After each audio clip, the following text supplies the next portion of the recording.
Olá, olá! Seja muito bem-vindo a mais um vídeo neste canal e hoje a gente vai falar sobre atendimento da crise de asma aguda. Eu sei que você se confunde, não sabe exatamente qual ordem eu faço o quê, como que eu prescrevo. Vamos hoje falar sobre isso, vai ficar muito mais claro.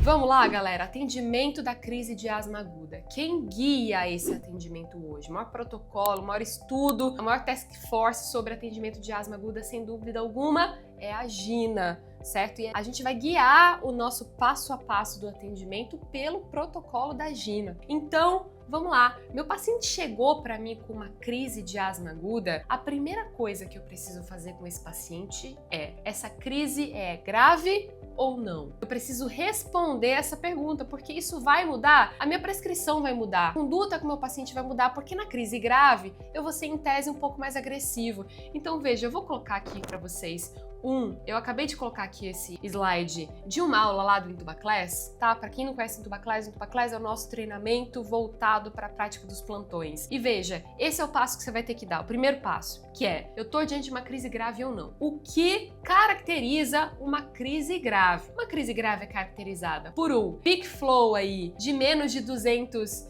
litros por minuto, tá? Ou 50% do previsto, mas veja, eu tenho certeza que talvez você não tenha um peak flow desse no teu plantão, ok? Isso é muito raro, tá? De ser encontrado aí, mas você pode sim pedir para o teu paciente fazer uma expiração forçada, dando menos que 200 litros por minuto ou menos que 50% do previsto para a idade. É uma crise grave. O que você vai ter, galera, é isso aqui, é parâmetro clínico. Então, o que caracteriza uma crise grave asmática? Taquipneia com frequência não maior que 20, mas maior do que 30, um paciente taquicárdico com uma frequência maior do que 120, uso de musculatura acessória, fala entrecortada, tá? Aquele paciente que não consegue falar uma frase inteira, de saturação, né? Com saturação menor que 90%, sem dúvida alguma, ou silêncio pulmonar. Auscultei o tórax do meu paciente, eu não estou escutando nada, eu estou com aquela via aérea distal de fino calibre muito estreitada, portanto eu estou com tórax silencioso. Visto, não estou diante de uma crise grave. Dani, meu paciente está aqui com uma crise de asma aguda, porém ele não tem nenhum critério de gravidade. Qual vai ser a minha primeira conduta? Depois de já a gente vai falar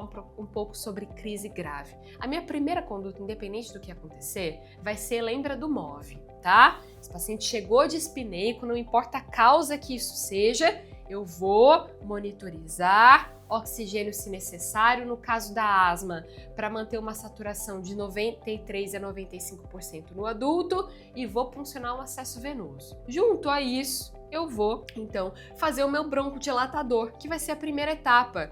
Qual o broncodilatador? O meu beta-agonista. E aí, hoje, o beta-agonista mais prevalente é o salbutamol. Salbutamol, em que dose? Se você for fazer puff, ok? Você vai fazer de 4 a 10 puffs, ok? Inalatório. Vai fazer nebulizado depois do Covid, de fato, a gente tem feito mais raramente, eu diria, o beta-agonista nebulizado. Mas se for nebulizar, você vai usar de 10 a 20 gotas, mais um soro fisiológico de mais 3 a 5 ml, ok? E vai nebulizar. Portanto, beta-agonista. Eu posso fazer quantas vezes esse beta-agonista? Eu vou fazer até 3 vezes, certo? De 20 em 20 minutos, na primeira hora. Então perceba, eu estou autorizado a fazer esse salbutamol na dose de 4 a 10 puffs ou 10 a 20 gotas na nebulização, mais 3 a 5 ml de soro fisiológico nebulizado, até 3 vezes na primeira hora. Fiz uma vez, meu paciente não respondeu. Eu estou autorizado a fazer uma segunda, depois de 20 minutos. Meu paciente não respondeu. Eu estou autorizado a fazer uma terceira vez, completando uma hora, 20, 40, 60, certo? Além do beta-agonista, independente se a crise é grave ou não, eu vou fazer o meu corticoide. Dani, eu faço corticoide venoso ou oral? Veja, não houve diferença no ponto de vista da resposta clínica em relação à via administrada do corticoide. Portanto, por ser mais fácil, porque é muito mais difícil você puncionar um acesso venoso, preparar o corticoide. O corticoide inalatório, ele é um pó liofilizado, você tem que preparar, é muito mais demorado e trabalhoso você fazer ele intravenoso. Portanto, corticoide de preferência, o corticoide via oral. O que eu faço, de modo geral, a prednisolona, ok? De 40 a 50 miligramas. Eu tenho comprimido da prednisolona de 5 miligramas, de 20, de 40. Eu vou fazer no meu paciente. Se o meu paciente estiver extremamente dispineico, taquidispineico, ao ponto de não conseguir engolir um comprimido, aí você vai fazer o corticoide venoso. Então, nesse caso, é VO. O venoso eu vou dar prioridade para a hidrocortisona de 200 a 500 miligramas, ou a metilpred, tá? A metilprednisolona também pode ser usada. A metilprednisolona aí, na dose de 40 a 60 miligramas, ela inclusive tem um efeito mineralocorticoide menor do que a hidrocortisona, tá? Então, aí tem uma tendência à congestão menor. Se o meu paciente chegar com uma crise grave, Dani, pô, eu fiz aí no caso beta-agonista, o corticoide respondeu muito bem, obrigada. Tá, vamos supor que não chegue com uma crise leve a moderada e chegue com uma crise grave.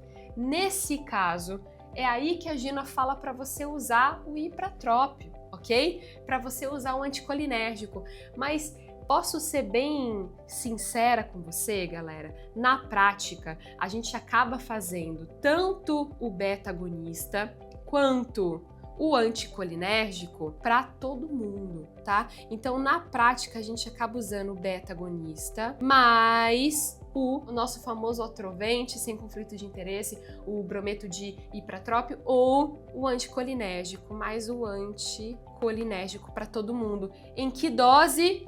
Também de 4 a 10 puffs ou de 20 a 40 gotas nebulizado, ok? Então, mesmo esquema, 20 a 40 gotas no soro fisiológico aí de 3 a 5 ml nebulizado, ou 4 a 10 puffs inalatório.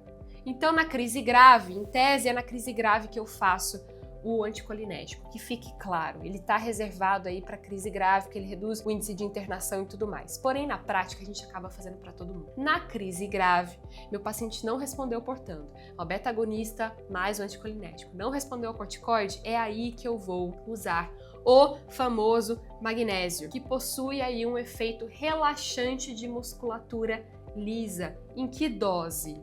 Na dose de 30 a 50 miligramas por quilo, certo?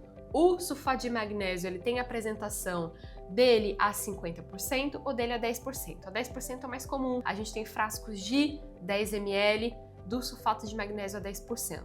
30 a 50 miligramas no adulto dá em torno de 3 gramas, ok? Então você vai fazer o quê? 3 frascos do magnésio a 10%. Você vai ter aí 30 ml, você pode diluir isso num soro fisiológico de 100 ml, você vai correr em 30 minutos, certo? Portanto, sim, não se faz sulfato de magnésio em bolos, ok? Por quê? Porque do mesmo jeito que ele relaxa a musculatura lisa brônquica, ele relaxa a musculatura lisa vascular, isso aí. Seu paciente o quê? Vasodilata, fica hipotenso e taquicárdico. Então não faça em bolo, jamais.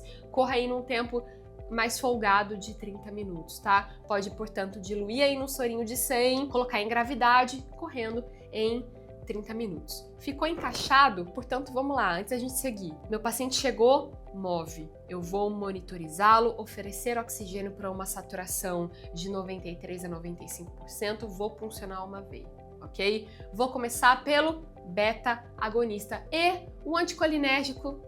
Na prática, a gente acaba fazendo os dois, na dose devida de cada um. 3 vezes, até 3 vezes na primeira hora, a cada 20 minutos. Então, até 3 vezes na primeira hora, com doses espaçadas de 20 minutos. Vou sempre fazer o meu corticoide sistêmico. É o corticoide que modula a exacerbação da asma aguda. Beta-agonista, magnésio, isso tudo é sintomático. É o meu corticoide que modula aquela musculatura brônquica e a parede brônquica inflamada. Então, eu sempre vou ter que fazer.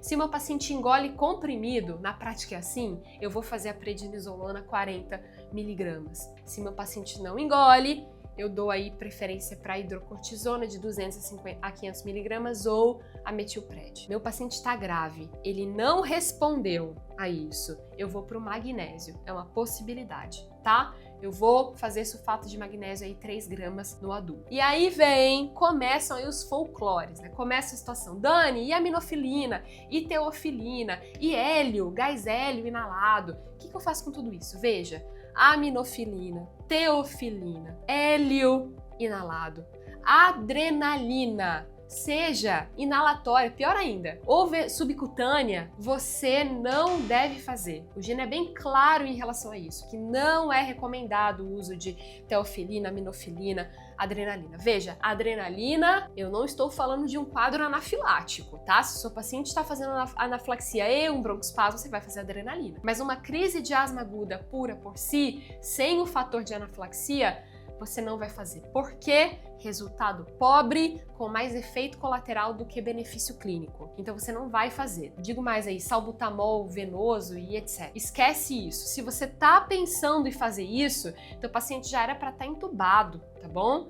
Já era para estar entubado com relaxante muscular. Então nessa crise grave, não fique insistindo em fármacos que não possuem evidência clínica pelo teu medo de evoluir com uma veia invasiva, tá bom? Nessa situação, muitas vezes teu paciente ele se beneficiaria muito mais dessa intubação do que você ficar insistindo nisso. E VNI, quando a gente fala de via aérea, a gente pensa em VNI na asma. VNI na asma tem a evidência baixa, tá, pessoal? Muito questionável. Poxa, então eu não vou fazer? Você pode fazer, mas a evidência é baixa. O cenário clínico no qual a VNI tem uma evidência extremamente robusta, eu diria sem dúvida alguma, é o edema agudo de pulmão, tá? E depois ali o DPOC descompensar. A asma, ela fica aí com uma evidência muito pobre, mas você pode, você não tá proibido, não tá negado de fazer a VNI. Tá bom? Espero que tenha ficado claro esse passo a passo do manejo da crise de asma aguda. A partir de agora, perceba que existe um fluxograma, nenhuma conduta é por acaso, e a partir do momento aí que você pegar a tua próxima crise de asma aguda no plantão, vai estar muito mais seguro. Te vejo no próximo vídeo.